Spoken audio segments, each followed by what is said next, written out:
함께하면 됩니다. 함께하면 됩니다. 함께하면 됩니다. 여러분 끝까지 함께 갑시다. 함께하면 됩니다.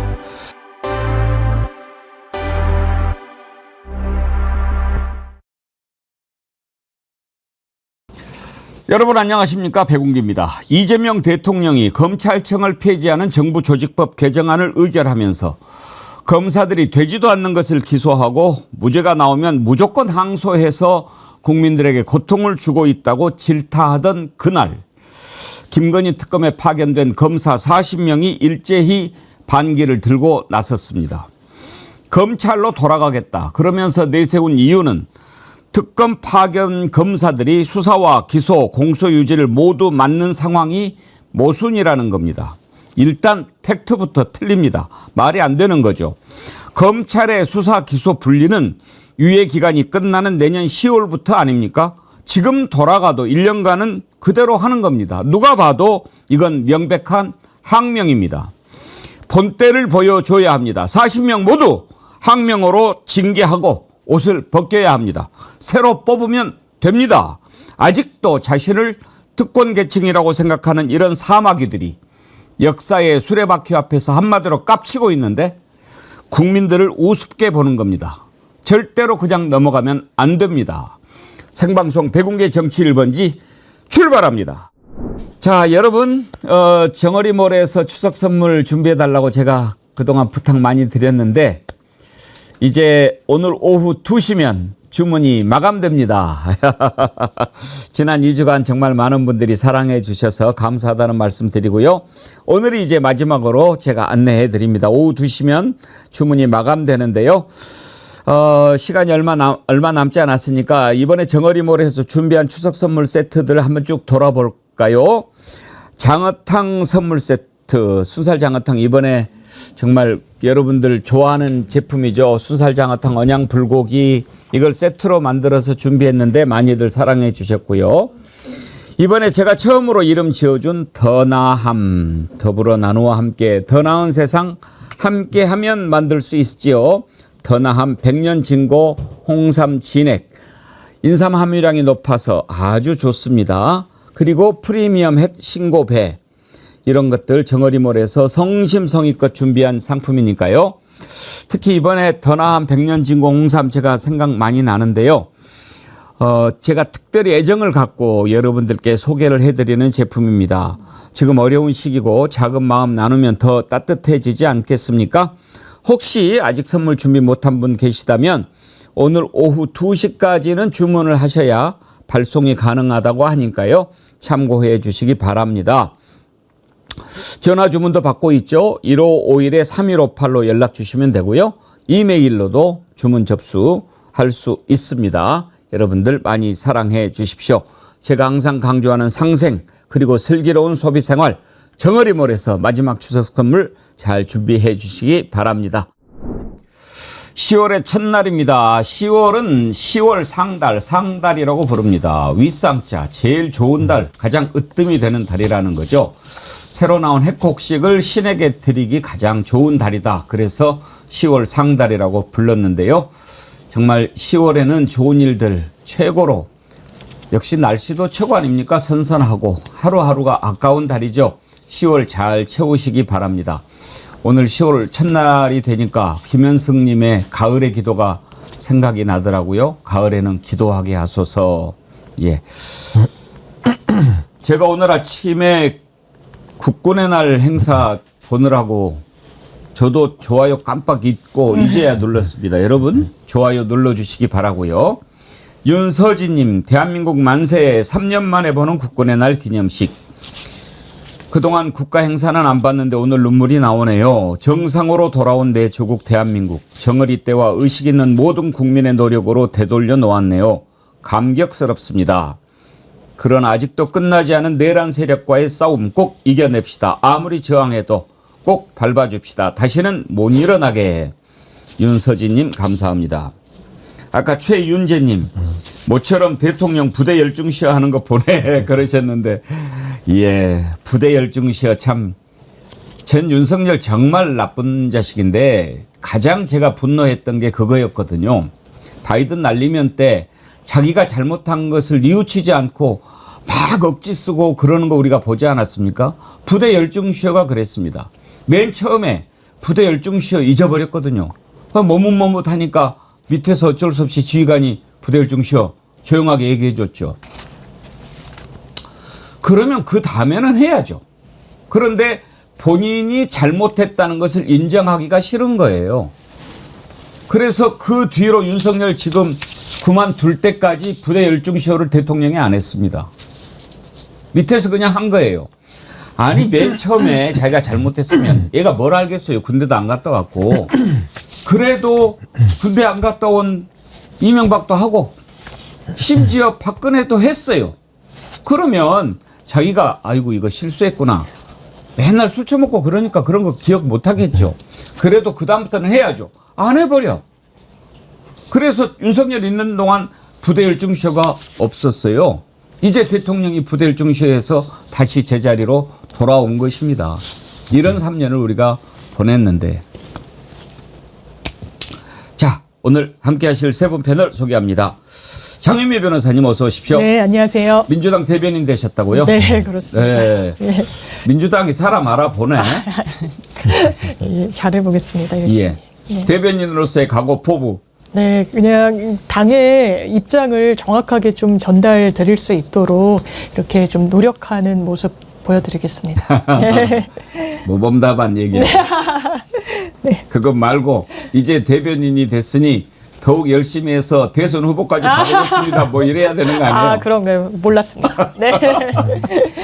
신인규 정당 바로서기 대표님 어서 오십시오. 네, 안녕하세요. 신인규입니다. 참, 신인규 대표가 대변인 했으니까 했었죠. 뭐 저 어떻게 하면 잘하는지 그런 요령. 노하우를 문서로 제가 한번 전달해 아, 받겠습니다. 근데 그거 잘 배워야 되겠다. 잘못하면 또 당을 나가요. 예. 너무 잘해가지고 신인규 아유. 변호사님은 당을 나오고 또 많은 정치 행보가 기대되는 아니 상황이죠. 근데 우리 장윤미 변호사님 대변인으로 이렇게 임명되셨다는 소식을 저도 오늘 아침에 알았는데 진심으로 축하드리고 예. 정말 민주당을 위해서 큰 역할 해주시면 좋겠습니다. 아니, 정말 기대가 돼요. 네. 제가 우리 장윤미 변호사님 너무 좋아하는 거 다 우리 애청자님들도 이제 알아. 뭐 꿀팁 하나 줘봐요. 아니 근데 뭐 지금도 뭐 워낙 우리 장윤미 변호사님 또 대변인 역할 하시기에 충분하신 그런 노력들을 해 오셨기 때문에 지금처럼만 하신다면 아마 명 대변인으로 역사에 남으시지 않을까. 예. 저 그렇게 생각합니다. 좋습니다. 오늘 반가운 분 한 분 모셨습니다. 김빈 전 청와대 행정관님 어서 오십시오. 네, 반갑습니다. 아유, 이렇게 귀한 자리에 불러주셔서 영광입니다. 반갑습니다. 우리 지난번에 정어리가 궁금해 취재하는데 안진걸 소장 이렇게 네. 그 밀착 취재하는데 그때 출연하신 거 제가 봤습니다. 네, 맞습니다. 우리 정어리 화이팅 해주셨죠? 네, 네, 맞아요. 고맙습니다. 아이, 정말 평소에 사실 곧 100만 유튜버이신 우리 선배님 뵙고 싶었는데 이렇게 정말 자리에 나오게 돼서 영광입니다. 김빈 행정관님은 디자이너 출신이시더라고요. 네.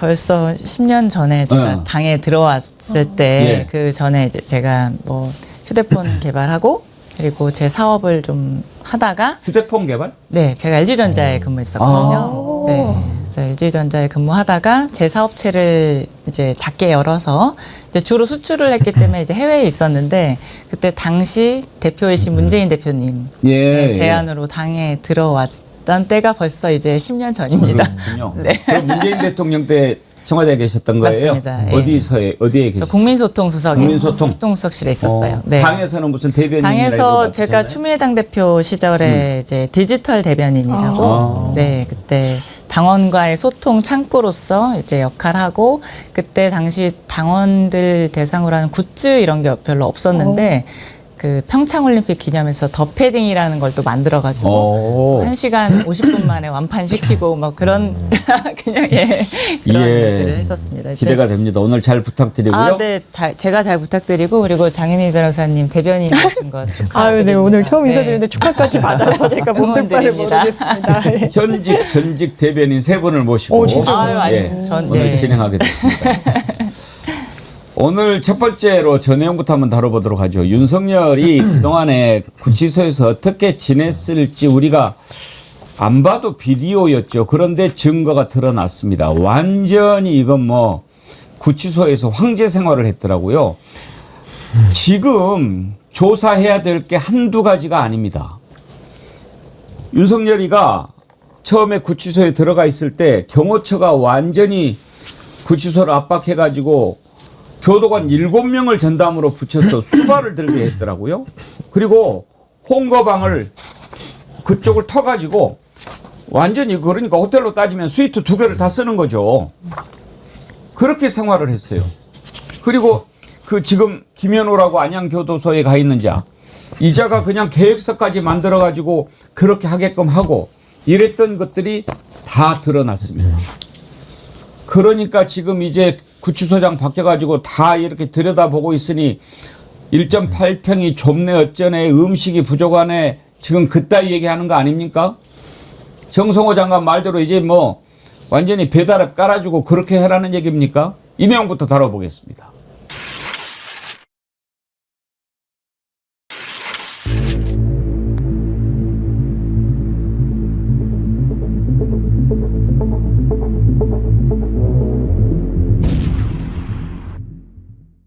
구속적부 심사를 위한 출정 때의 예를 들면 7시경에 출정 준비를 마치기 위해서는 6시에 기상을 해서 제대로 된 아침 식사를 하지도 못한 채 점심시간에는 컵라면과 건빵으로 점심 식사를 하였습니다. 또한 구치소의 저녁 식사는 오후 4시 30분이면 종료가 됩니다. 따라서 구치소에 복귀하면 저녁 식사가 없거나 미리 말을 하면 소량의 밥을 준비하여 놓는다고 합니다. 피고인이 앞으로 주 4회 진행될 모든 재판에 출정을 하고 여기에 더해 특검의 조사까지 출석을 한다면 제대로 된 식사를 할 수 있는 날은 사실상 주말밖에 없다고 해도 과언이 아닙니다. 그리고 이와 같은 구속 상태에서의 재판과 수사 일정은 피고인의 지병과 건강을 심각하게 침해하게 됩니다. 방어권이 보장되지 않는 것을 넘어 피고인에게 실명과 생명의 위협까지 이를 수 있게 한다는 점에서 인권 보장의 문제이기도 하다는 점을 검토하여 주시기 바랍니다. 지금 김계리 변호사에게는 아이고 불쌍해서 어떻게 하나 지금 이러라고 하는 것 같은데 저게 문제가 되는 겁니까 장미 변호사님? 저는 살다 밥 때문에 재판 못 나가겠다는 피고는 처음 봅니다. 그것도 왜냐면 다 프로세스가 있더라고요. 나갔을 때는 이 수용소에서 먹는 이 식단을 도시락으로 해와가지고 제공을 하거나 그리고 이제 주요 재판을 되게 오래 취재했던 기자분한테 들었는데 왜 증인 신문이 길어지고 이러면 저녁 때도 좀 놓치게 되잖아요. 그러면 그렇게 판사가 식사를 챙긴다는 거예요. 식사 어떻게 하고 있냐, 뭐 이게 대체할 수 있는 게 있냐, 그런 식으로 다 재판 진행하는 거예요. 밥보다 중요한 게 재판이니까요. 그러면 본인이 재판에는 나오고 있습니까? 지금 나오지 않는 여러 사유 중에 이제는 밥까지 얘기를 하고 있는 거예요. 라면이랑 이 건빵을 주기 때문에 못 나가겠다. 그러니까 어제 KBS 단독 보도도 있더라고요. 헌법재판소 과정 중에는 계속 출정을 했었으니까요. 그땐 자리에 있었으니까.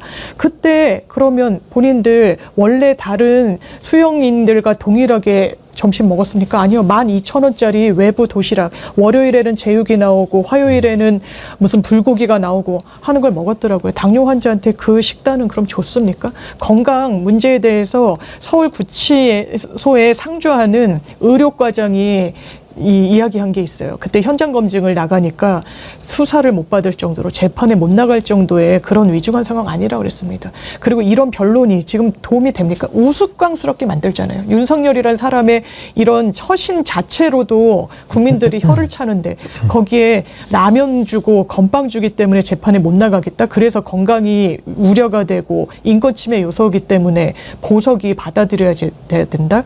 이거 자기 유튜브 채널에서 얘기한 거잖아요. 이거 진짜 진심으로 그 당사자 대리를 변호를 정확하게 한다면 할 수 없는 말입니다. 저는 이번에 그 윤석열이 재판에 김계리 변호사 투입한 거 보고 좀 놀랐어요. 아니 지난번에 헌법재판소 탄핵 심판할 때 하는 거 보면 아 저건 정말 아주 미달이구나 안 되겠구나 하고 그냥 바꿀 줄 알았는데 이번에도 그대로 쓰더라고요. 그런데 또 들어오는 꼬락서니하고는 빨간 여행 가방 캐리어 들고 또 입정을 하더라고요.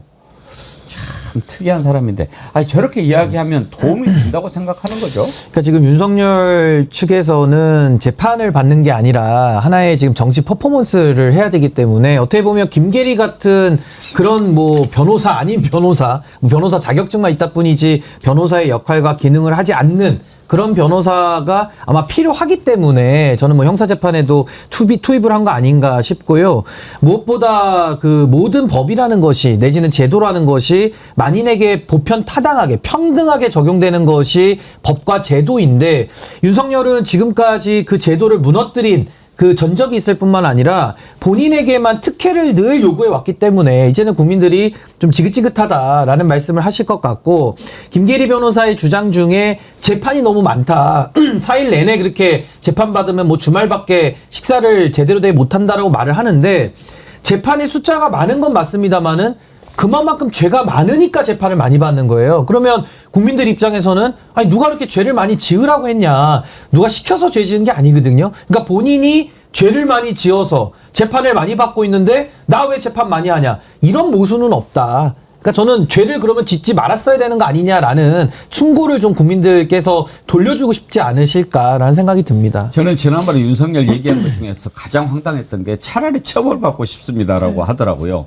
지금 처벌받고 있습니다를 처벌받고 싶다라고 이야기를 하길래, 아니 그거는요, 처벌을 윤석열이 희망하든 안 하든 의사가 중요하지 않습니다. 그냥 죄가 있으면 처벌은 따라오는 거예요. 그리고 그렇게 받고 싶으면은 이 형량도 길게 줄 수도 있습니다. 무기징역까지 지금 뭐 사형과 무기징역만 법정형이 되어 있는 내란죄 우두머리 재판 받고 있기 때문에 본인의 의사는 중요하지 않다. 그 말씀 드립니다. 이 김현우라는 자가 그때 서울구치소장 하고 있었지요. 어떤 식으로 했냐면 교도관 7명을 징발해가지고 윤석열 심부름을 시켰어요. 직원들을 3부제로 편성해서 24시간 수발을 들게 했습니다. 물 떠다주고 편지 배달해주고 외부 미용사 구치소 출입시켜주고 이런 식으로 했는데, 이 배후에 경호처가 있는 거죠. 경호처가 이런 식으로 압박하면서 특히 24시간 수발을 드는데도 기록을 하나도 안 남겼습니다. 왜? 경호처에서 만약에 이거 내부 정보 유출하면 관련자들이 처벌받을 수 있다, 이런 내용의 공문을 보낸 거예요.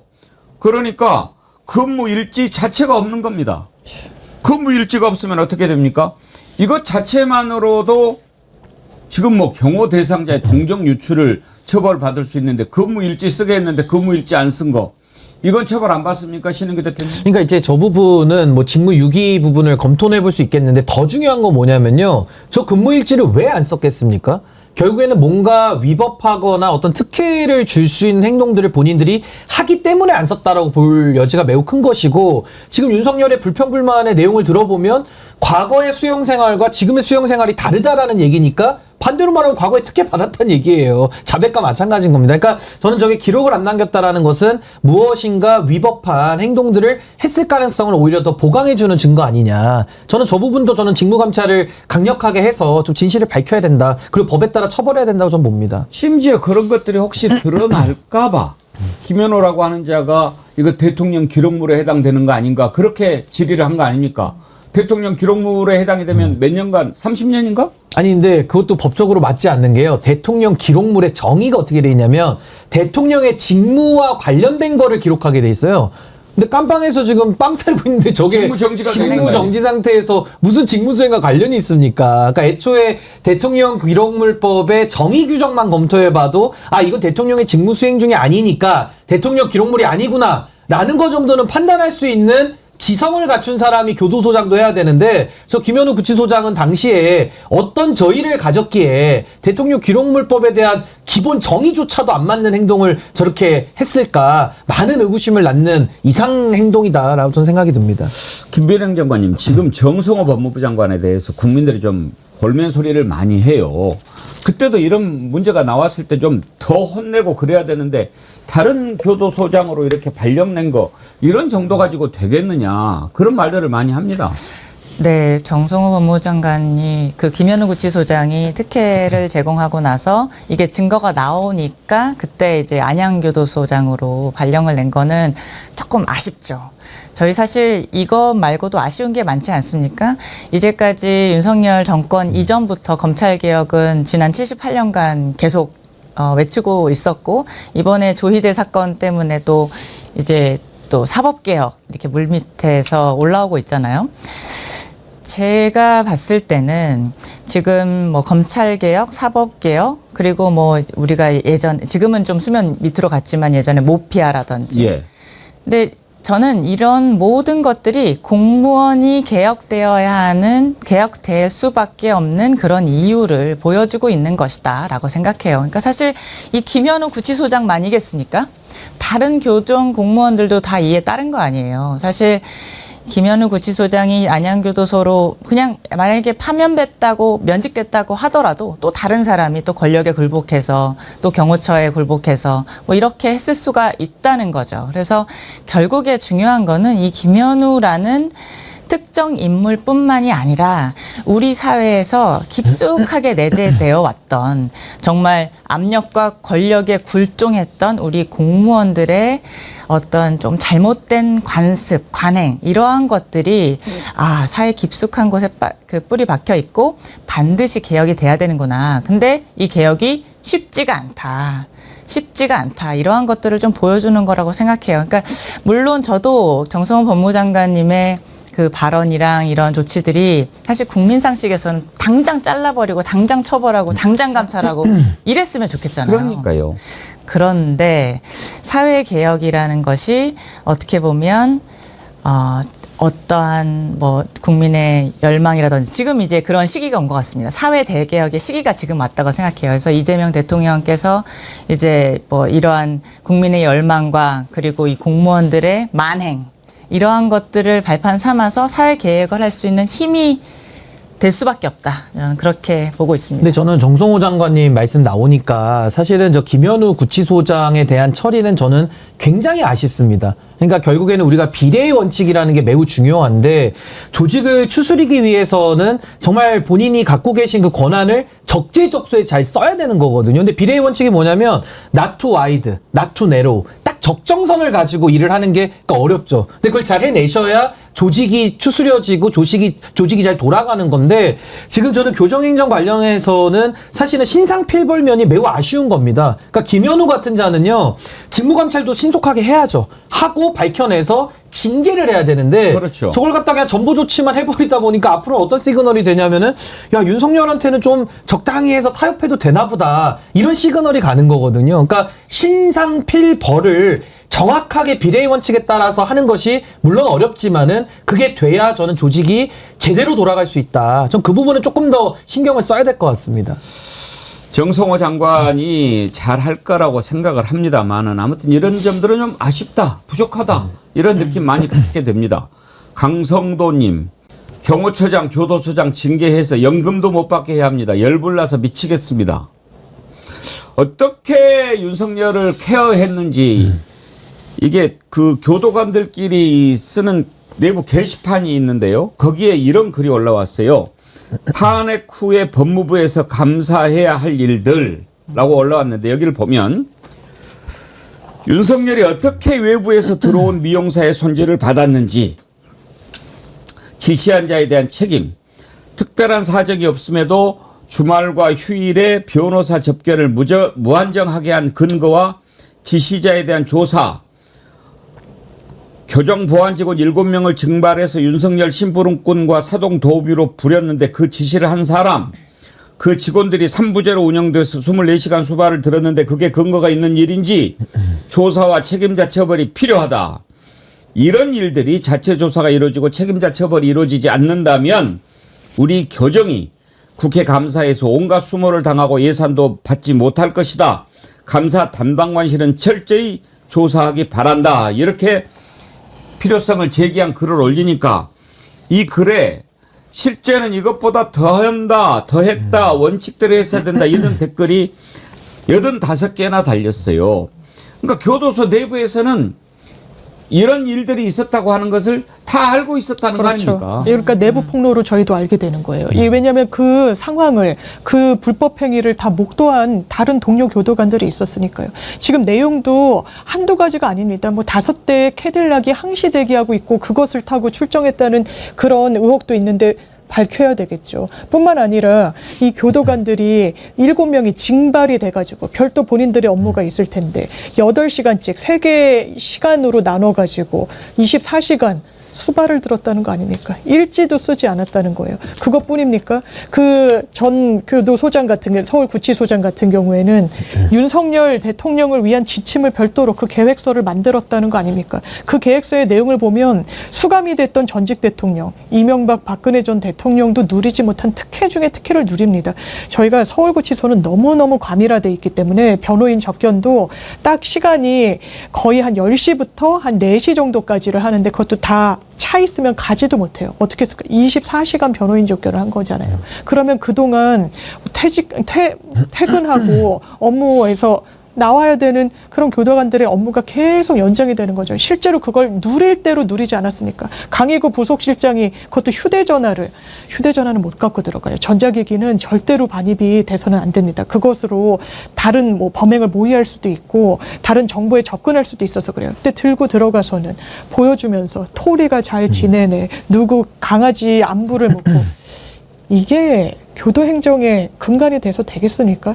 윤석열 전 대통령이라면 더 책임이 엄중한 사람이에요. 일반 수용자보다도 엄격하게 해야 될 필요성이 있고 보는 눈도 많은데 겁도 없다. 왜? 내란이 끝난 이후에 임명됐던 사람 아닙니까? 그러니까 자기 자리 보존하기 위해서 어디에 줄 서야 된다라는 걸 그냥 보여준 거죠. 불법까지 자행하면서 본인이 인식했으니까 일지조차 못 써가면서 이거 어떻게 해야 되는 게 는지 본인들이 잘 알고 있는 거 아니겠습니까? 왜 그렇게 했겠습니까? 윤석열이 하는 걸 보니까 야 이거 잘하다가는 이거 탄핵 기각되고 윤석열이 다시 대통령 돌아갈 수도 있겠네? 이런 생각을 하게끔 만든 거 아니겠습니까? 잠시 후에 살펴보겠지만 결국은 지기현이가 말도 안 되는 짓을 해가지고 탈옥을 시켜줬잖아요. 그걸 보면서 가슴을 쓸어내린 교도관들 많았을 겁니다. 아이고 그때 일반 자법처럼 됐다가는 나는 진짜 큰일 날 뻔했네.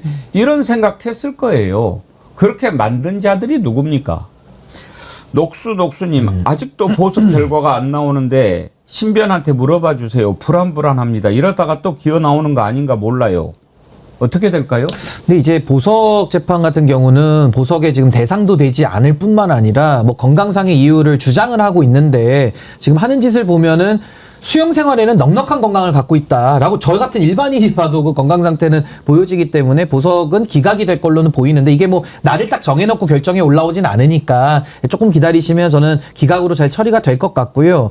이 구치소 내에서 저는 가장 놀랬던 게 헌법재판소 때 당시 출정을 많이 했었는데 머리가 이렇게 헤어샵을 갔다 온 것처럼 하고 얼굴도 뽀샤시하게 메이크업 받은 모습을 보면서 아니 저게 수용자의 태도냐.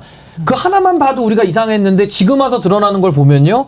기가 막히죠. 그 구속 수감되어 있는 사람한테 휴대폰을 갖고 들어가가지고 전자기기로 통신을 하게 해준다?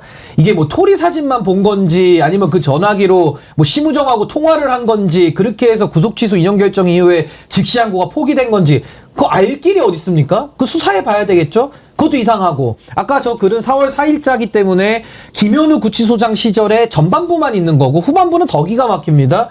윤석열 체포영장 집행하는데 변호인들이요. 그 접견실이 아니라 그 집행하는 장소까지 와가지고 또 수용과장실까지 같이 이동을 합니다. 아니 어떤 변호인이 그 특혜를 받아가지고 그 자기가 변호하는 수용자의 그 편의를 봐주기 위한 그 자리까지 함께 동석을 할 수 있습니까? 그렇게 해가지고 영장 집행도 안 됐거든요. 그러니까 저는 이 교정 행정이라는 것이 완전히 엉망진창이었구나. 근데 이걸 갖다가 그 엉망진창을 만든 주 책임자가 김현우 구치소장인데 그냥 전보만 받고 끝날 수 있느냐? 그럼 앞으로 이런 일이 더 재발하지 않는다는 보장이 있겠습니까? 저는 그래서 아까 저 인터넷에 글을 올리신 분 내부 고발을 기초로 해서 지금까지 쌓여있는 이 교도행정에 위법한 행위들에 대해 가지고는 전 명명백백하게 이건 책임을 물어야지 다시는 반복되지 않는다. 특히나 이 수용생활이라는 게 밖에서는 규제하기가 어렵거든요. 감시가 어렵습니다. 그래서 전 이런 드러난 행동들에 대해서는 일벌백계 해야 된다. 라는 생각 갖고 있습니다. 예. 이런 상황에서 이제 조금 힘든가 보죠. 그러니까 아이고 컵라면하고 건빵으로 점심 드셔서 너무 불쌍해서 어떡해요. 이따위 소리를 하는 건데. 예. 자, 윤석열 다음에 지기현이 얘기해 봅시다. 지기현이가요. 말도 안 되는 조건으로 윤석열 풀어주지 않았습니까? 그런데 야, 이자 아주 수상한 일이 많아요.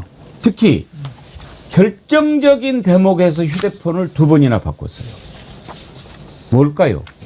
오늘 또 마침 휴대폰 전문가 나오셨어요. 한번 좀 제대로 따져볼 수 있겠는데 민주당의 김용민 의원이 국회에서 제기한 의혹 한번 들어보시죠.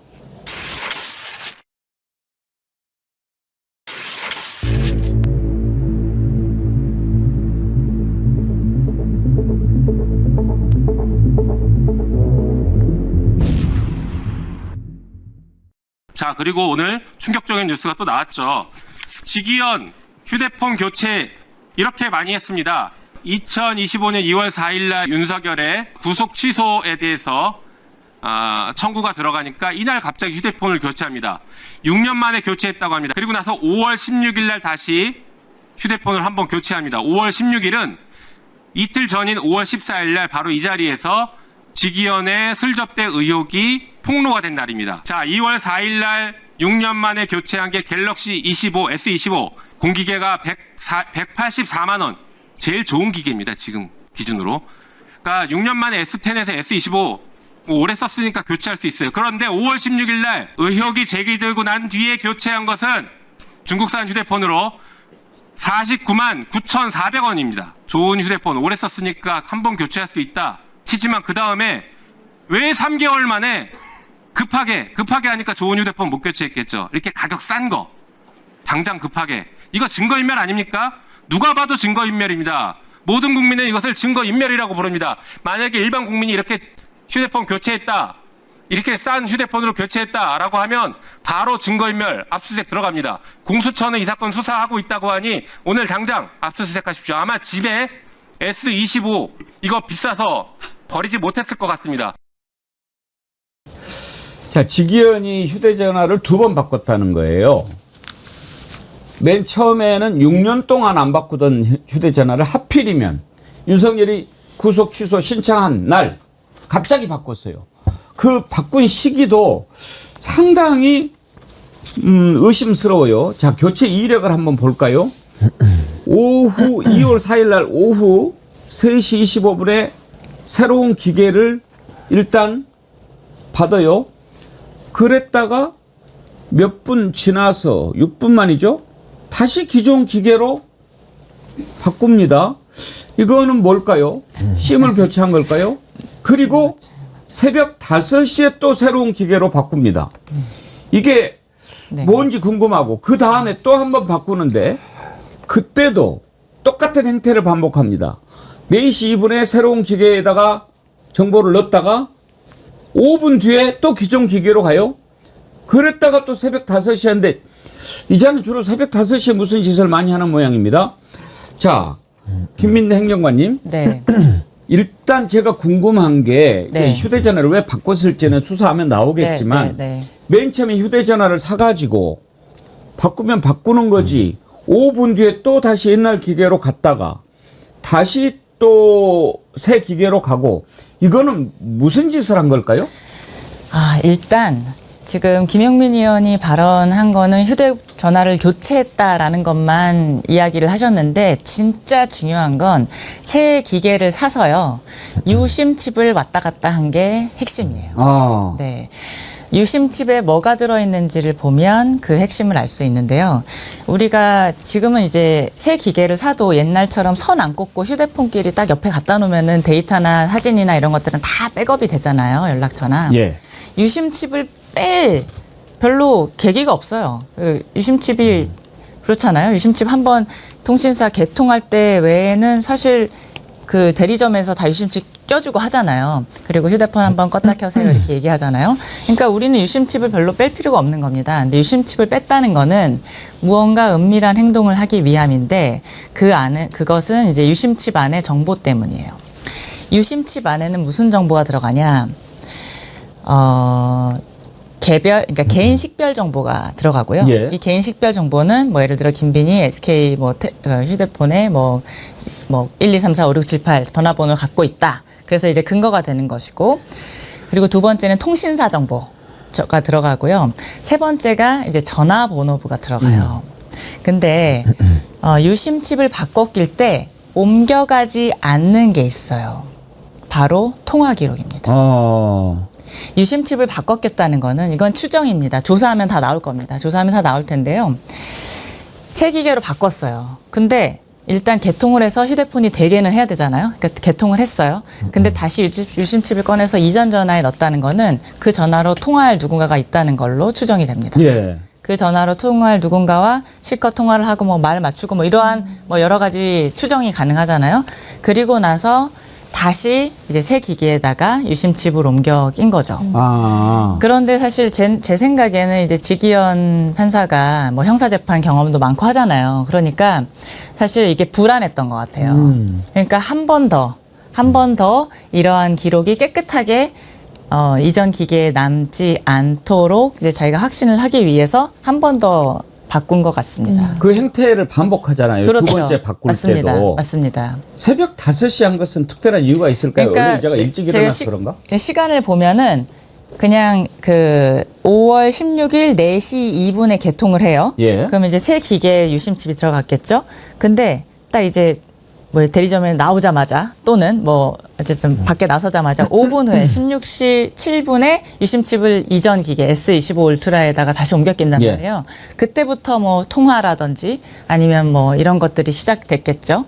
뭐 문자가 됐을 수도 있고, 근데 문자보다 아마 전화로 했을 가능성이 훨씬 크다고 이제 보여지고, 그런데 새벽 5시 19분에 이제 다시 화웨이 새로 산 예. 새 기기에 샤오미 거. 넣었다는 거는 그 전까지 자기가 할 수 있는 모든 행위를 다 하고 난 후에 이제 어떻게 보면 뭐 이렇게 그러니까 다시 나는 아무 일 없었던 것처럼 새 전화를 그냥 깨끗하게 갖고 있으려고 한 그런 행동이었을 거라고 추정을 합니다. 네, 조사하면 이거는 다 나올 겁니다. 두 번째 바꿀 때는 중국산 샤오미 걸로 바꿨잖아요. 네, 네. 혹시 그건 뭐 더 보안성이 강하다거나 뭐 그런 제품인가요? 그렇지는 않아요. 휴대폰은 대부분 포렌식하고 하면 정보가 다 남아 있습니다. 대부분 다 남아 있는데 그러니까 유심칩에는 아까 말씀드린 대로 그냥 기본 정보만, 그러니까 개인 정보, 통신장 정보, 전화번호만 되어 있는 거고, 대부분 휴대폰에 모든 기록이 남아 있으니까 휴대폰을 없애야 되는 거거든요. 휴대폰을 없애는 게 가장 큰 목적이었고, 통화 기록이 이제 A 휴대폰 6년간 썼던 그 휴대폰에는 통화 기록이 다 남아 있을 거잖아요. 이건 무조건 없애는 거예요. 그러니까 S25 울트라로 바꿨어요. B 휴대폰으로. 근데 B 휴대폰으로도 내가 모르겠어요. 혹시 모를 전화가 걸려왔을 수도 있잖아요. 그동안. 그러니까 3개월 동안에 예를 들어 내가 통화를 이 전화로 하면 안 되는 사람이 갑자기 전화를 했을 수도 있잖아요. 그러면 안 되잖아요. 그러면은 안 되겠다 하고선 다시 바꾼 거죠. 바꾸고 나서 다시 그 전화를 하면 안 되는 사람에게 이전 전화로 야, 앞으로 너 나한테 전화하지 마 라든지, 아니면은 너 만약에 혹시 조사 들어오면 이렇게 해라고 한다든지, 이런 추정입니다만 이러한 행동을 했을 가능성이 매우 크다고 보여지는 거죠. 누가 봐도 이상한 짓을 한 거지요. 휴대전화를 바꾸는데. 자, 첫 번째 이상한 점. 언제 바꿨느냐는 그 시점 아닙니까? 바로 구속 취소 신청한 그날입니다. 뭔가 전화 받았겠죠. 야, 이거 놔두면 안 되겠다. 그리고 바꾸는데 바꾸면 그만이지. 바꿨다가 5분 뒤에 또 이쪽으로 갔다가 또 새벽 5시에 이 짓을 2번이나 반복을 했단 말이에요. 이걸 가지고 증거인멸 시도라고 안 보면 그놈이 이상한 놈 아닙니까, 신흥규 대표님? 아니, 저게 이제 보통 범죄 혐의자들이 가장 많이 하는 방법이 휴대폰을 바꾸는 것이고, 본인이 그동안에 썼던 이 디지털 증거들을 없애려고 하는 그 노력들인데, 결국에는 이제 저렇게 의심스러운 시기에 핸드폰도 안 바꾸던 사람이 집중해서 여러 번 바꿨다. 이거 증거인멸로 보지, 그럼 이걸 어떤 의도로 보겠습니까? 그러니까 저는 지금 지기현 재판장에 대해서는 또 주로 새벽에 많이 했기 때문에 저렇게 밤새서 자기 증거 인멸하느라고 열심을 하다 보니까 당연히 재판에 집중할 수도 없었을 것이고, 우리가 더 의심하는 것은 정말로 어떤 부정과 불법과 위법이 거기 재판에 개입된 거 아니냐, 어떤 유착 의혹, 이런 것들까지 지금 나오고 있는 거 아니겠습니까?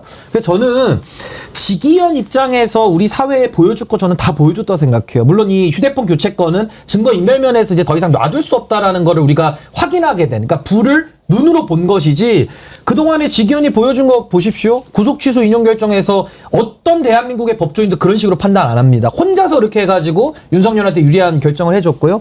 동시에 윤석열 재판에 있어서는 재판 지연도 문제지만은 특혜, 뭐 예를 들면 영상 촬영을 초반에 허락을 안 해준다든지 아니면 걸석 재판으로 바로 들어가면서 윤석열에 대한 구인 절차를 하지를 않습니다. 그러니까 이런 식의 지금 지기현이 보여줬던 사법을 도구화해서 윤석열을 지키기 위한 나름의 노력은 이미 우리가 다 확인을 했거든요.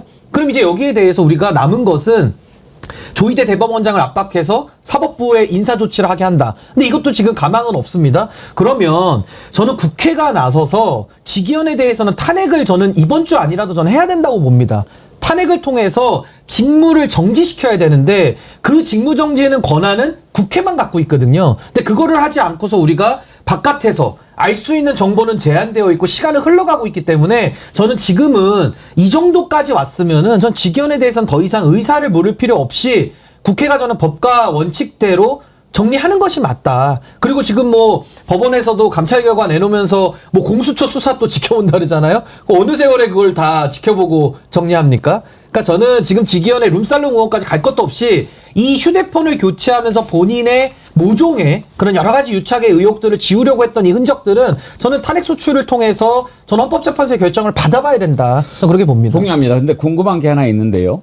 자, 지기현을 탄핵할 수 있죠. 탄핵해가지고 헌법재판소에서 최종적으로 파면을 시키면 되는데 지금 공수처 수사 결과를 지켜보자 뭐 이렇게 하지 않습니까? 그러면 지금 탄핵해놓고 그 탄핵 심판에 이르는 과정에서 그 시간에 그 기간에 지기현 범죄 사실이 공수처 수사를 통해서 드러나면 그대로 인용할 수 있습니까? 아니면은 탄핵 심판할 당시에 그걸 확보하지 못하면은 안 되는 겁니까? 그러니까 탄핵 심판은 이제 6개월 안에 선고를 내리게 되어 있는데요. 그 과정에서 수사 결과가 나온다거나 한다면 충분히 제출할 수 되는 있습니다. 거죠? 당연하죠. 그리고 일단 탄핵을 시키는 건 매우 근데 이제 필요할 행위 것 자체는 같아서. 과거의 행위죠. 예. 그러니까 지기현을 탄핵을 소추할 당시까지의 누적됐던 위법 사항과 위헌 위법 사항을 가지고 하는 것이고 증거를 보강하는 거는 탄핵 심리가 종결되는 그날까지 다 제출할 수 있는 겁니다. 증거 보강하면 당연하죠. 되는 거니까요. 예. 근데 저는 중요한 게 뭐냐면 이 정도 상황까지 왔는데도 아무 조치도 못하고 우리가 다 이렇게 멀뚱히 눈만 껌뻑껌뻑하면서 구경만 하고 있는다? 그 나중에 가서 그럼 누가 책임집니까? 저는 지금이라도 이 증거인멸 정황까지 나왔는데도 우리가 가만히 있는다면은 전 이거 바로잡기 어렵다고 봅니다. 그러니까요. 아니 장유미 변호사님 네. 누가 봐도 증거인멸 시도 아닙니까? 이거 수상쩍게 짝이 없죠. 사실 원래 방점은 이제 술자리에 있었지만 저는 더 들여다봐야 되는 거는 아마 두 번째 이 휴대전화 교체는 본인을 향한 술자리 접대 의혹이 불거진 지 이틀 뒤였으니까 연관성이 있어 보이고 처음 휴대전화 교체는 6년 동안 쓰던 걸 갑자기 교체를 한단 말이에요. 그런데 어떻게 보면 구속 취소에 청구가 들어간 날과 딱 중첩이 되니까 여기에 대해서는 납득할 수 있는 설명이 당연하지만 왜냐하면 이런 부분에 대해서 구속 취소라는 어떻게 보면 국민들한테 날벼락을 내린 거예요. 이거는 법리에 맞지 않거든요. 법리에 맞지 않는 게 제 의견입니까? 아니요. 그 당시에 일선 검사들이 어떡합니까? 이거 시간으로 앞으로 할까요? 대검에서 딱 지침을 줍니다. 아니 윤석열을 뺀 나머지는 원래 하던 대로 해라. 법리에 맞지 않으니까요. 그런 부분과 관련해가지고 아주 이례적인 판단을 한 게 휴대전화 교체와는 어떻게 맞물리는 것인지 물음표가 사그라들지 않고 있습니다. 그대로 계속 재판을 맡았을 때 결과 여하를 떠나서 국민들이 본인의 입맛에 맞지 않게 나오면 진영에 따라서 또 난리가 날 수도 있는 거예요. 이런 부분과 관련해서 정확한 해명이 법원을 통해서 나오고 있지 않다는 게 좀 납득되지 않는 부분입니다. 근데 저는 요거 하나만 더 추가로 말씀드리면요. 탄핵 심판은요, 처벌이 아니에요. 그건 징계입니다. 징계인데 법과는 신분이 독립되어 이렇게 보장돼 있기 때문에 파면을 하기 위해서는 탄핵이 필요한 거거든요.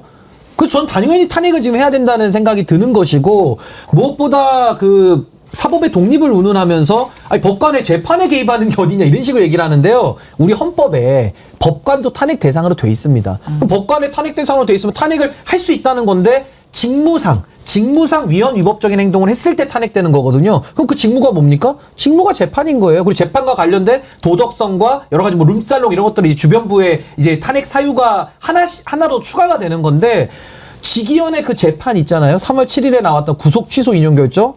대한민국 법조인 길 가다가 한번 자꾸 물어보십시오. 그렇게 하는 사람 없습니다. 그러니까 법원이나 검찰도 윤석열만 맞추면 원포인트로 꺼내주고 그 다음에는 다시 날로 다 돌아갔어요. 이게 말이 됩니까? 근데 이런 재판을 한 자에게 내란 우두머리 재판을 지금 맡기고 있고 증거인멸의 정황까지 나오고 휴대폰을 3-4차례 바꿨는데도 우리는 아무 조치도 못한다? 있을 수 없는 일이죠. 제가 볼 때는 있을 수 없는 일이죠. 이거는. 김빈 행정관님, 지금 만약에 직위원 전화를 압수수색을 했다. 네. 그러면은 포렌식이 가능합니까? 가능하다고 봐야 됩니다. 어. 네. 그러니까 뭐 근데 바꿨는데도? 실물이 존재한다면 무조건 나온다고 봐야죠. 예. 근데 저는 아까 그 변기 변호사님 말씀하신 거에 더해서 징계, 당연히 탄핵도 해야 되죠. 그러니까 지금 이렇게 의혹이 많은 사람한테 어떻게 재판을 맡기겠어요. 이거는 정말 말도 안 되는 일이고, 전 그것보다 더 중요한 게 지금 공수처 수사라고 생각하는데 이 공수처 수사에서 반드시 이 휴대폰 그러니까 전체 3개를 다 압수를 해서 그 안에 있는 데이터를 다 복구를 해야 됩니다. 그래서 사실 제가 좀 제보를 받은 것들이 이제 판사 출신 분이 계신데, 그 지기현 판사가 원래 조금 특이한, 약간 뭐 좋은 말로 특이한 거죠. 그러니까 어떻게 보면 우리가 좀 이렇게 속칭 얘기하면 약간 도라이기가 있는 그런 인물이었대요. 그러니까 한 예로 뭐 예를 들어 무슨 그리고 굉장히 활발한 활동을 했다는 거예요. 그러면은 이 활발한 활동 중에 룸살롱도 있을 것이고 뭐 다른 것도 있을 수가 있다. 이러한 것들이 있고, 뭐 실례로 굉장히 활발해서 뭐 정말 다른 사람들과 친해지기 위해서는 뭐 그거와 친해지기 위한 학원을 다닌다든지 뭐 이런 식으로 굉장히 오버하는 그러한 노력까지 보인다고 하는 거예요. 그래서 저는 사실 다들 궁금해했잖아요. 아니, 지기현 판사가 윤석열 대통령이랑 무슨 관계가 있나? 왜 저렇게 했지? 왜 자기의 그러니까 거의 목숨을 거는 거 마찬가지잖아요. 자기 판사 목숨을 윤석열한테 걸지? 하는 생각이 들잖아요. 전 그 이면에 휴대폰을 파보면 그 이유가 나오지 않을까. 그런 강력한 의심이 듭니다. 저는 그 이유는 알 것 같은데요. 그러니까 김현우 구치소장의 이상 행동과 비슷하지 않습니까? 예. 그럼 저자들이 왜 그렇게 했을까? 예. 탄핵 선고가 나오기 전이거든요. 그러니까 저자들은 탄핵의 기각에 베팅을 한 거예요.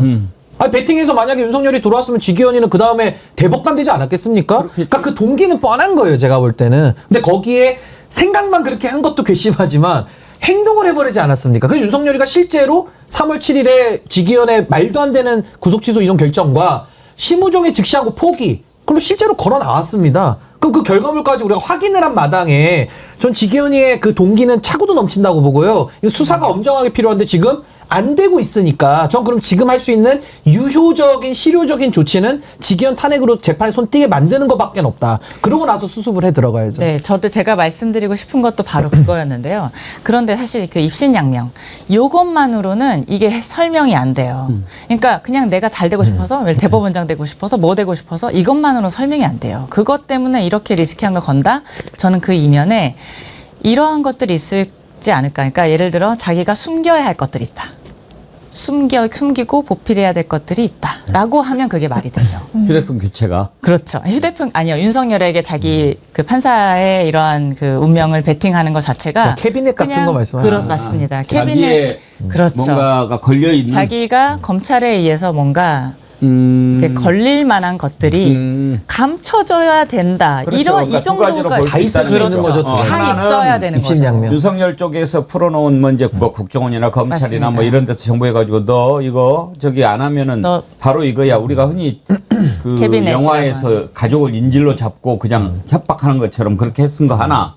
그 다음에 또는 뭐 조이대도 한 편이니까 조이대하고 통화해가지고 야 이것만 잘 처리하면 너는 뭐 바로 대법관 따는 당상이야. 이렇게 했을 가능성. 네, 그 두 가지가 다 있어야지만이 그렇죠. 이렇게 딱 베팅을 하고 국민의 공분을 얼마나 샀어요. 이거는 대국민적인 사안이에요. 그 우리 행정관님 말씀하신 거는 이제 동기인데 그것도 우리가 알아는 봐야 되는데 지금 더 중요한 건 어떤 동기가 됐든지 간에 이상 행동을 했단 말입니다. 했죠. 그러니까 그 행동에 대해서는 너무나도 명징하고 지기현 자체가 증거예요. 자기가 했기 때문에. 그러니까 전 여기에 대해서는 어떻게 그럼 우리가 내란 종식과 내란 진압이라는 차원에서 더 이상의 자정 권한은 다 줬기 때문에 더 기다릴 수는 없고요. 전 이쯤에서는 그럼 우리가 어떤 일을 해서 이걸 수습하고 진압해 나갈 것이냐. 그럼 저는 지금 너무 급박한 상황 속에서는 전 지금은 지기현에 대해서는 빠르게 신변을 조치하는 것이 가장 필요하다, 선행적으로. 그래서 탄핵을 해야 된다. 전 지금 탄핵 바로 해야 된다고 봅니다. 예. 지기현은.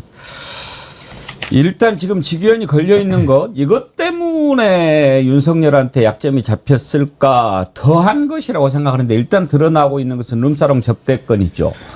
이걸 대법원이 윤리감사관실에 넘겼는데 5달이 되도록 뭐 끄집어내지를 못했어요. 안 한 거죠.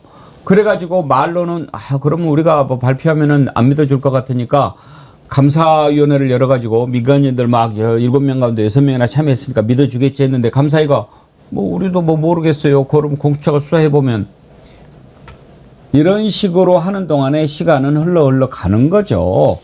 시간 가게 하려고 하는 그런 머리 굴림 아닙니까?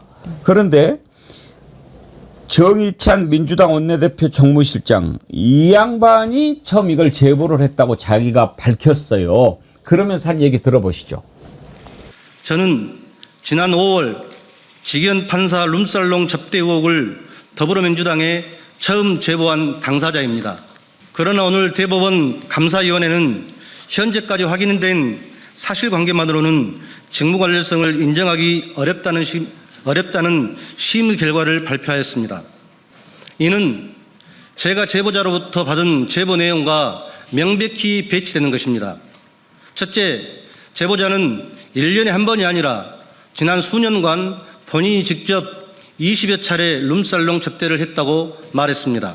둘째, 대상 법관 직위원이 비용을 지불한 것이 아니라 제보자가 비용을 지불했다고 말했습니다. 셋째, 1차에서 식사와 술을 마시는 사이 수준을 넘어 회원제로 운영되는 수백만 원대의 비용이 드는 룸살롱 접대임을 분명히 말했습니다. 2025년 4월 29일 18시경 여의도 모 식당에서 저는 제보자와 만났습니다. 제보자와 할 직위원이 윤석열 석방한 이유를 이해하지 못하겠다. 직위원과의 사적 관계를 이야기하며 직위원과 해당 룸살롱인 그레이스에서 최소 7회 갔으며 그 외에도 10여 차례 이상을 현재는 폐업한 다른 룸살롱에 갔음을 말하는 것입니다. 비용은 늘 제보자 본인이 지불했으며 직위원과 함께 수차례 골프도 쳤음을 저에게 말해왔습니다. 저는 2025년 9월 10일과 9월 19일 2회 참고인 신분으로 공수처 조사를 받았습니다. 이 자리에서 공수처 검사는 대법원에 윤리감찰 결과를 3차례 요구했으나 대법원이 답변을 주지 않고 있어 수사에 난항을 겪고 있다고 말했습니다. 직위원 관련된 사건의 참고인 조사 등 실질 조사는 본인이 처음이라고 말했습니다. 결국 제 식구 감싸기였습니다. 제보자로부터 직접 들은 진실이 이러함에도 대법원은 진실을 외면하고 사건을 축소 은폐하고 있습니다. 이제 와서 공수처 수사 결과 후 처리하겠다는 것은 진상규명의 의지가 없음을 분명히 한 것입니다. 과연 저 제보자를 상대로 대법원 윤리감사관실이 제대로 조사를 했는지 그리고 그대로 현장에 가서 확인을 해봤는지 저는 그게 궁금하네요. 장미 변호사님. 그러니까 이 술 접대는 없었다고 대법원에서 설명을 하면서 내건 근거가 있는데요. 처음에는 이제 직위원 판사가 안 갔다라고 그랬으니까 그런데 나중에는 사진이 나오니까 안 갔다고는 할 수 없었어요.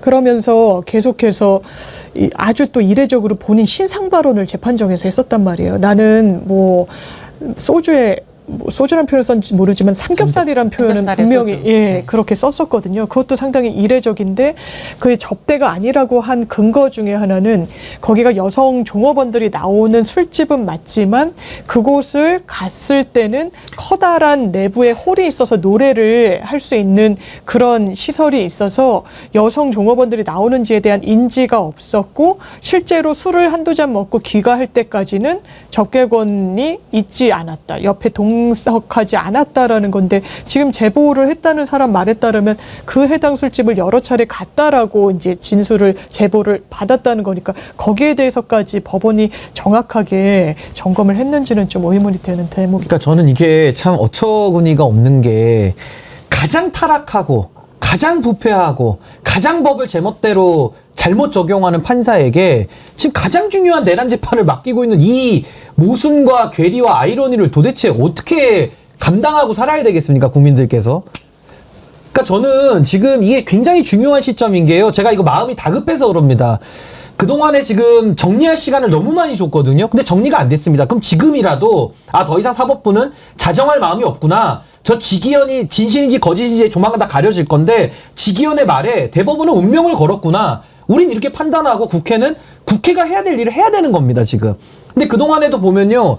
내란특별재판부 얘기 나왔다가 사법개혁안 얘기 나왔다가 또 조이대 얘기 나왔다가 또 이제 다시 직위원 얘기 나왔거든요. 전선을 이렇게 넓히면 안 되고 직위원 하나만 딱 잡아가지고 이거 끝을 봐야 되는 겁니다. 왜 끝을 봐야 되냐? 직위원이 지금 너무 중요한 재판을 하고 있거든요. 근데 저 제보자의 말씀이 사실에 부합한다면 이건 있을 수 없는 일 아닙니까? 그러니까 저는 지금 다른 중요한 것들 제가 중요도를 없다는 게 아니라 우선순위를 정해서 지금 가장 시급하고 가장 먼저 해야 되고 지금 당장 해야 되는 일은 직위원에 대해서 예. 당장 탄핵 소추를 됩니다. 우리나라에 끊어내야 될 것 많지요. 지연, 학연, 혈연 이런 거. 근데 직위원부터 끊어내야 됩니다. 정말 이런 짓을 하고도 그 자리에 앉아 있겠다라고 마음먹는 것 말이 안 되지만 왜 앉아 있습니까? 바로 조이대 때문 아닙니까? 조이대가 뒤에서 든든하게 뒷배를 받쳐주니까 지금 이렇게 하고 있는 거 아닙니까? 그리고 더 중요한 건요. 자기들이 칼자루 쥐고 있다고 생각할 거예요. 저 법관들은. 저는 그게 더 이번에 괘씸한 겁니다. 내란 종식도 내란 종식이지만 또 검찰 해체도 해체지만 정말 그동안 대한민국을 마음대로 자기들이 좌지우지했다고 생각하는 판사 검사들 맞습니다. 이자들을 정말 새롭게 정리하지 않고는 대한민국이 절대 앞으로 나갈 수 없다고 생각합니다. 맞습니다. 지금 다뤄볼 검사들도 한번 보십시오.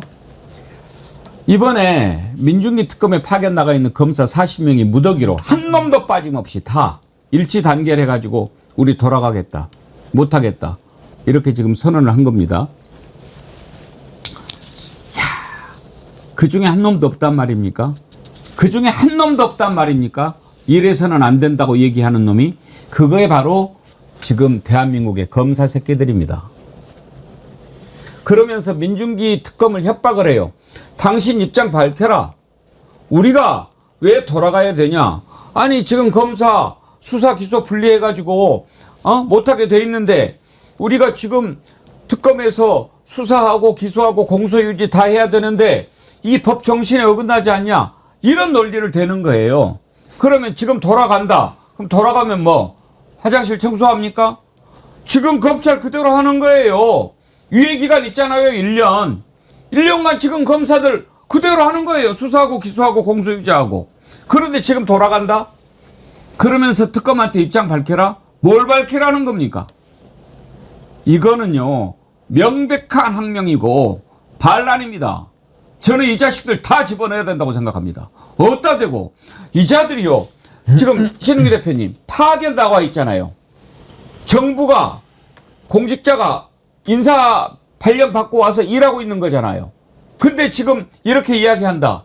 이거 항명 아닙니까? 그러니까 저는 집단 항명으로 규정하고요. 그러니까 지금 저 40명의 특검 파견 검사들이 본인들의 선배인 윤석열과 그 검찰 일당들이 나라를 망쳤다는 거에 대해서 도대체 어떤 생각을 하고 있길래 저런 식의 태업이나 파업을 할 수 있겠느냐. 이건 공무원의 의무에 맞지 않기 때문에 전 당연히 책임을 물어야 된다라는 입장이고요. 동시에 지금 이게 너무나도 안타까운 현실인 게요. 특검이라는 거는 기한이 정해져 있지 않습니까? 그리고 지금도 범죄자들은 뭐 김건희를 중심으로 다 증거 없애고 자기들끼리 입 맞추고 이러고 있습니다. 한시가 급하고 한시가 지금 내란 종식을 위해서 특검이 이 진실을 규명해야 될 모든 권한을 갖고 있는데 여기서 지금 막혀버렸다? 그럼 도대체 이거 소는 그러면 이제 누가 키워야 되느냐. 뭐 일각에서는 이제 분노하다 보면은 야 그럼 검사들 다 내보내고 뭐 바깥에서 사람들 데리고 와서 하자. 근데 그것도 현실적인 대안은 아니거든요. 그러니까 이게 개혁과 현실을 처리하는 이 두 가지의 어려운 문제를 이끌다 보니까 전 이런 안타까운 상황이 왔다고 봅니다. 그래서 제가 한 3주 전에 글을 하나 썼어요. 투수가 공을 던지는데 좋은 투수가 되기 위해서는 강속구만 계속 던져가지고는 어깨 빠진다. 그리고 3회 이상 못 버팁니다.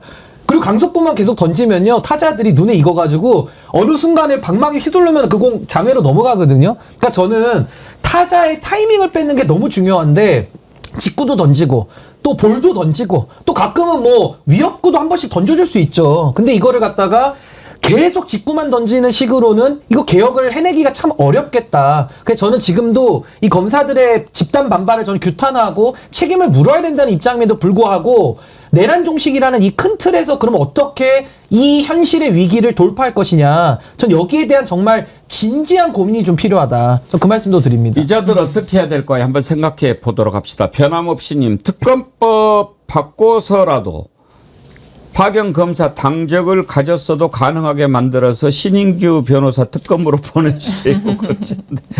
자, 이 40명 어떻게 처리했으면 좋겠습니까? 한번 들어보고 여러분들 의견을 들어보겠습니다.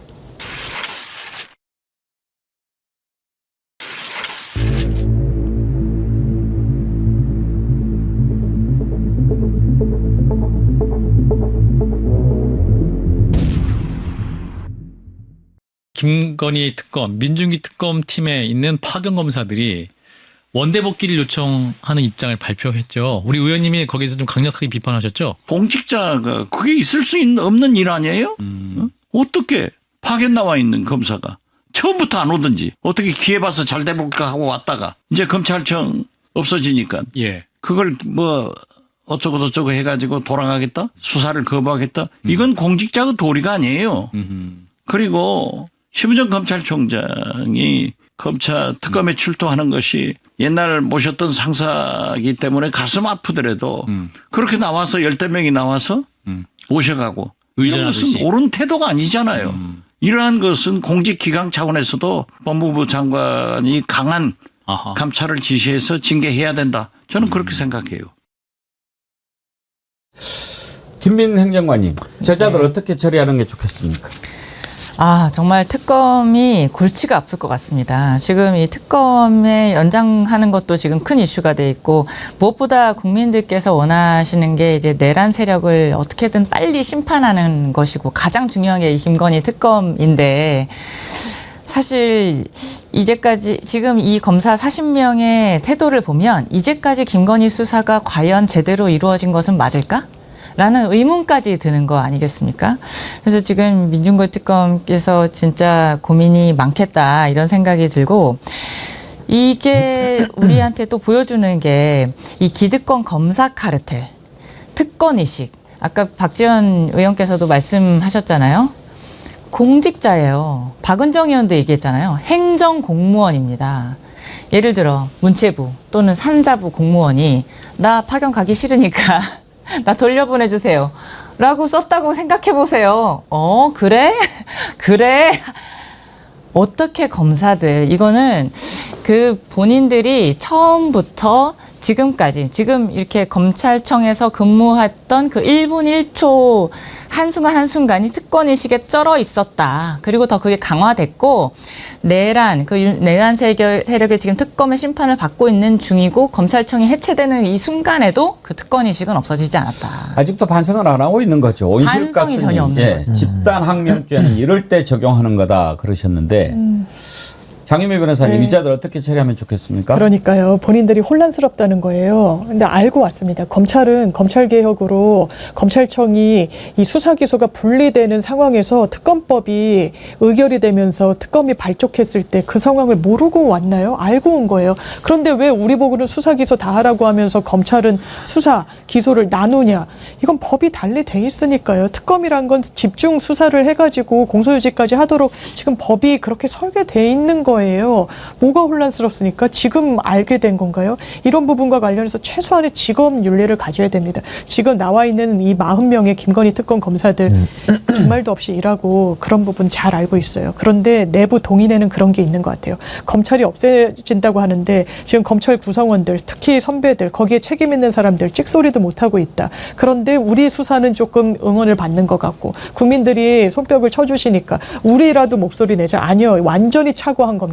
국민들이 바라는 거. 왜 지금 검찰 책임 있는 수뇌부들이 집단 줄사표 내고 이랬던 게 검경 수사권 조정만 한다고 그랬을 때 검찰의 상황이었어요. 지금 그것조차 못하는 겁니다. 이런 거에는 국민의 응원을 받아야 되는데, 여론이 뒤에 있어야 되는데 싸늘한 시선만 있거든요. 등을 돌리게 본인들이 자초했거든요. 지금 입이 10개라도 할 말이 없거든요. 그 상황을 모릅니까? 모르면 무능한 거고, 그 상황을 악용하려고 했다면은 대단히 정치적인 거죠. 공무원이. 이런 부분과 관련해서 수사, 본인들도 이 뭐 민중기 특검이 설명했지만 수사까지는 다 하고 공소유지 있을 때는 이 검찰로 복귀를 희망한다라는 건데, 일단 국민들이 이 통과시킨 이 특검법의 준엄한 뜻을 새긴다면, 진짜 국가 공무원으로서 나라 녹을 먹는 사람에 대한 직업윤리가 최소한 있다면 수사에 전력을 다하고 그 뒤에 얘기하십시오. 근데 이게요, 집단 항명도 문제지만 더 큰 문제가 저 워딩 아까 빠르게 지나간 걸 예. 자세히 보시면 예. 그거 한번 아닙니까? 띄워주세요. 예. 결국에는 우리도 윤석열 특검 때처럼 좀 수사해가지고 출세도 해보고 권력도 좀 잡아봐야 되는데 지금 해봐야 뭐 아무 우리는 얻는 것도 없지 않냐. 아니 공무원이 무슨 사업하는 사람입니까? 윤석열이는 특검했다가 뭐 대통령까지 중앙지검 됐는데 나가고 대통령까지 가고 한동훈이도 출세했고 이원석도 다 잘 나갔는데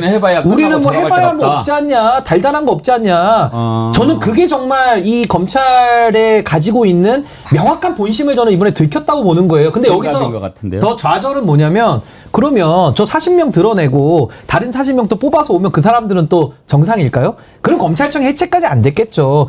누굴 갖다 놔도 다 저런 거예요, 사실. 그래서 검찰주의자라고 우리가 얘기도 하지 않습니까? 그래서 제 얘기는 뭐냐면 검찰이 저래요. 그래서 해체까지 왔는데 지금 우리는 내란 종식이라고 하는 정말 절체절명한 시기적 과업이 있지 않습니까? 국민들은요, 이렇게 해서 그럼 검찰들하고 또 정권 차원에서 정치권하고 부딪혀서 결국 일이 잘 안 됐을 때 그 피해를 또 국민들이 보기 때문에 저는 검사들은 저렇다. 저 전제 위에서 그러면 저런 인간들을 데려다가 어떻게 그럼 우리는 내란 종식을 아주 부족하지만 한 단계 더 나아가는 노력을 할 것이냐. 전 여기에 대한 깊은 고민과 어떨 때는 좀 꾀도 필요하다는 거예요, 꽤.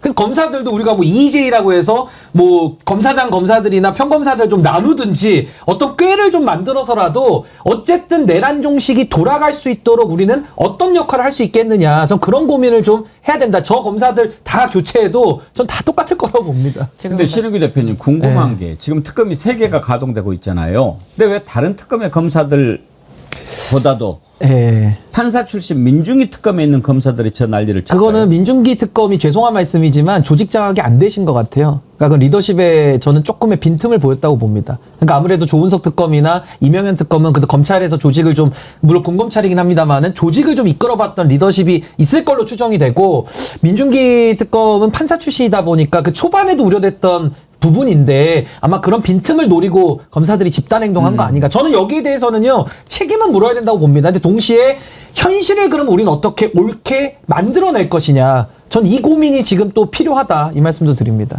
그래서 그 말씀하신 것처럼 지금 특검에서는 기사도 나왔던 그 워딩 자체가 달래기에 들어갔다, 이렇게 나오잖아요. 그랬더라고요. 이해합니다.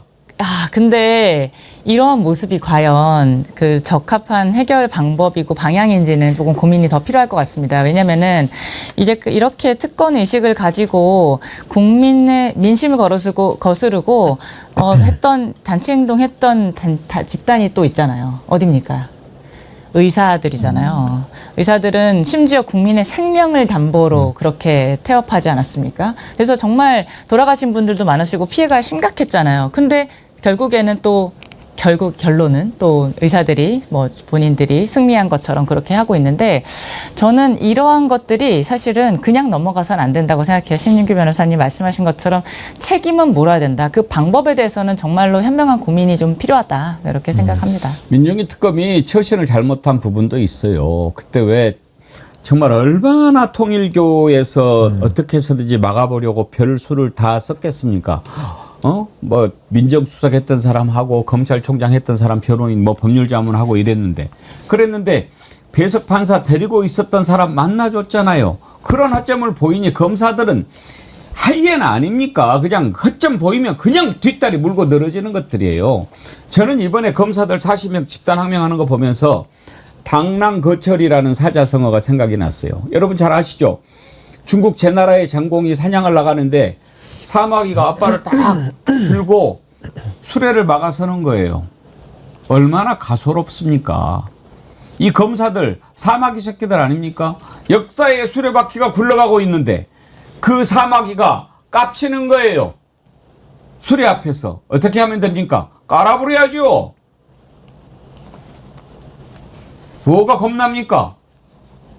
검사들이 뭐가 무섭습니까? 이게 바로 검사라는 겁니다. 검사라는 집단이. 근데 그것도 이재명 대통령이 검찰청 해체하는 정부조직법 개정안 의결하는 그날 검사들이 어떤 식으로 국민들 괴롭혔는지 말도 안 되는 것 갖고 기소하고, 그리고 지고 나면 무조건 면책하려고 항소하고 상고하고, 그렇게 해서 끝까지 가서 뒤집힌 게 얼마나 되는가 정성호 장관한테 물어보니까 3%래요. 그 사이에 거기에 걸려든 사람은 어떻게 됩니까? 인생 파탄나는 겁니다. 윤석열이는 그걸 너무나 잘 알고 있어요. 대선 후보 때 지 입으로 이야기했어요. 숙련된 법 기술자들이 이렇게 한번 딱 기소해가지고 그 사람 인생 절단내는 거 일도 아니다. 그런 짓을 해왔어요. 이제 반성하라고 하니까 이런 짓을 한단 말입니다. 근데 이제 댓글 보면은 그럼 대안은 뭐냐 이런 고민들도 많이 물어봐 주셔가지고 저도 제가 생각하는 대안이라고 하면 어쨌든 현실을 우리가 처리는 해야 되는 거니까요.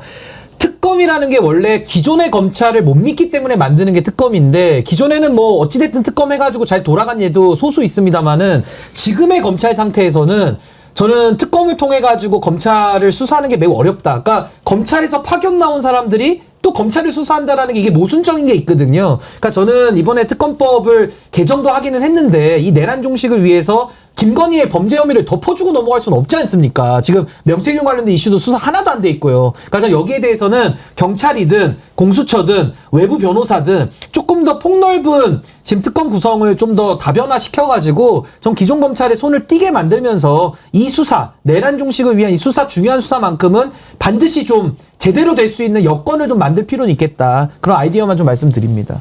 이 검사들 어떻게 해야 될지 2부에서 송영길 대표와 함께 더 자세히 짚어보도록 하겠습니다. 오늘도 많이 함께해 주신 여러분들 감사드리고요. 구독, 좋아요 꼭 눌러주시기 바랍니다. 재미있으니까 또 좋아요 잊어버리셨죠? 좋아요가 절반이 안 됐어요. 최송화님, 정당 바로 세우기 신인규 대표님 응원합니다 하면서 슈퍼챗 보내주셨네요. 아유, 감사합니다. 즐거운 꼬미님, 내란 세력들아 포기해라. 대한의 국민들이 그리 호락호락하지가 않아. 보수영님 TV님, 벌써 10월입니다. 내란 세력은 아직도 곳곳에서 나대고 있지만 정어리 여러분이 계셔서 반드시 우리가 이깁니다. 가끔 채팅창에 앵커님이 누구 편이다 이런 채팅 안타깝습니다. 정어리 TV는 많은 분이 깨어나기 위해서 방송할 뿐입니다. 100만 구독자를 목표로 파이팅 합시다 하셨는데 보수영님 TV님 감사합니다. 정어리 TV 대변인으로 임명합니다. 대변인. 예. 자, 오늘 함께 해주신 세 분 패널 감사합니다. 김민영 정관님 어떠셨어요? 아유, 처음 이렇게 나왔는데 떨리고 긴장도 많이 그러셨어요? 됐습니다. 뭐 전혀 티 안 났는데. 네. 대한민국 최고 패널 두 분과 함께 하니까 즐거우시죠? 아, 네. 너무 오늘 두 분 하시는 거 보고 많이 배웠고요. 이제 앞으로 또 불러주시면 열심히 또 해보도록 하겠습니다. 네, 고맙습니다.